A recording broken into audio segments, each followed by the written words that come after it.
Hii leo tuko hapa kilomita 19 kutoka tukio la kwanza la 29 Oktoba lililotokea Kimara Baruti.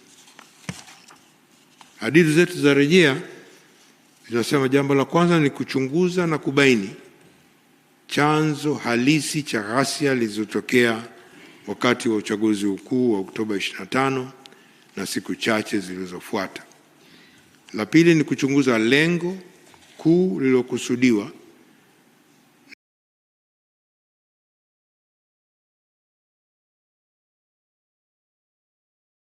na waliohusika katika kupanga kutekeleza vitendo hivyo vya ghasia na uvunjifu wa amani. Tatu ni kuchunguza na kubaini madhara yaliyojitokeza kutokana na ghasia hizo, ikiwemo vifo, majeruhi, uharibifu wa mali, miundombinu pamoja na madhara ya kiuchumi na kijamii. Nne ni kuchunguza mazingira na hatua zilizochukuliwa katika kubaini na kukabiliana na ghasia zilizojitokeza. Tano ni kupendekeza maeneo yanayohitaji kuimarishwa zaidi ili kuongeza uwajibikaji wa viongozi na raia kwenye kulinda amani, utawala wa sheria, haki za binadamu, utawala bora na mifumo madhubuti wa majadiliano ya kisiasa, kijamii na kiuchumi hadi kufikia maridhiano ya kitaifa na kuhakikisha vurugu kama hizi hazitokei tena.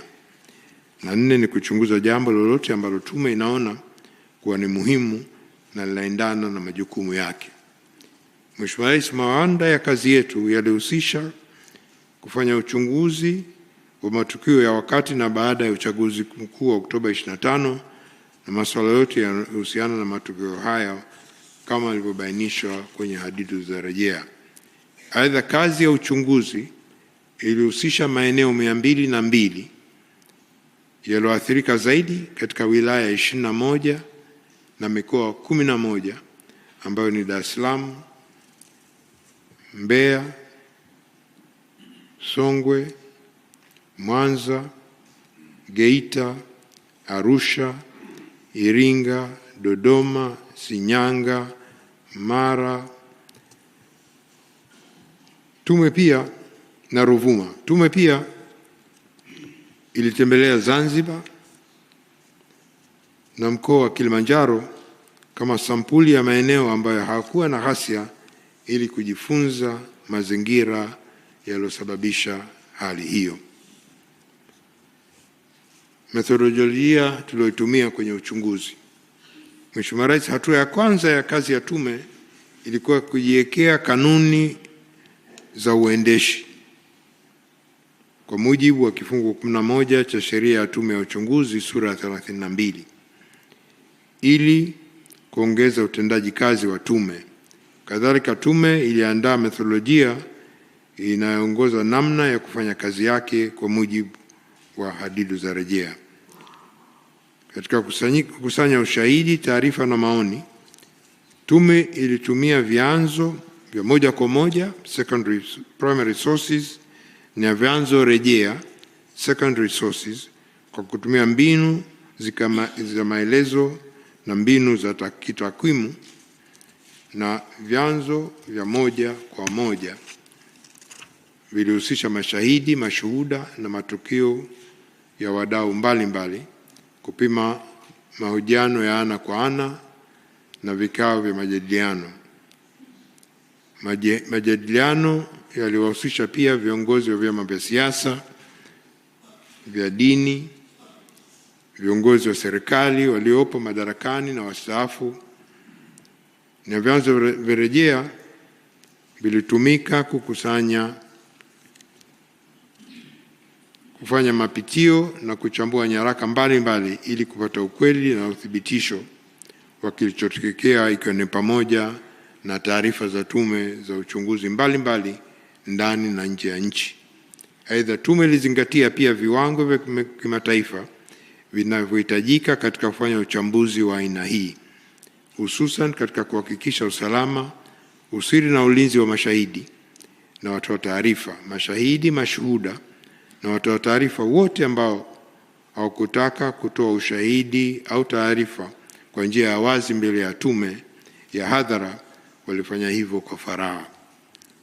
Moja ya mbinu muhimu zilizotumika ni mahojiano ya ana kwa ana, ambao kundi kubwa lilikuwa ni la waathirika, wafiwa, majeruhi, waliopoteza ndugu, walioharibiwa na kuibiwa mali, lakini kupitia usikilizaji wa wazi na wa faragha pamoja na kuchukua maelezo ya kiapo ya maandishi affidavit, jumla waathirika 1323 walisikilizwa na maelezo ya kiapo kuchukuliwa kwa waathirika 553.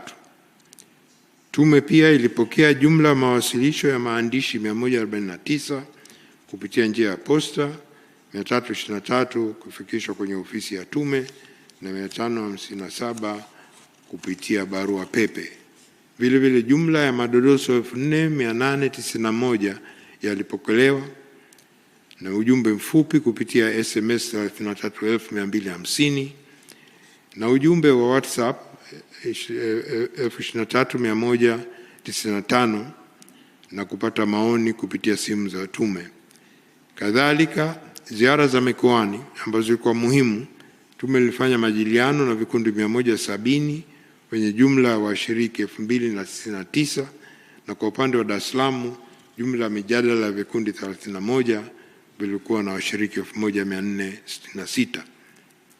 Mheshimiwa Rais, katika mikoa na wilaya zilizotajwa, tume ilikutana na waathirika, wafiwa, majeruhi, waliopotelewa na ndugu na walioharibiwa au kuibiwa mali zao, makundi maalum ya wananchi wakiwemo mamalishe, babalishe, bodaboda, machinga, watoto wasio na makazi maalum, wajasiriamali wadogo, machinga na kadhalika. Mahabusu pia tulionana nao katika mbalimbali, na pia viongozi wa dini, wawakilishi wa taasisi na mashirika yasiyo ya kiserikali, maafisa ustawi wa jamii, viongozi wa umma na wa kisiasa wastaafu, viongozi na watendaji wa vyombo vya ulinzi na usalama, waganga kutoka hospitali na vituo vya afya binafsi, waganga wakuu wa mikoa pamoja na timu zao, wakuu wa mashtaka wa mikoa, kamati za usalama za mikoa na wilaya, pamoja na wadau wengine walikuwa tayari kutoa taarifa, ushahidi na maoni yanayohitajika kwa ajili ya kazi ya tume. Hata hivyo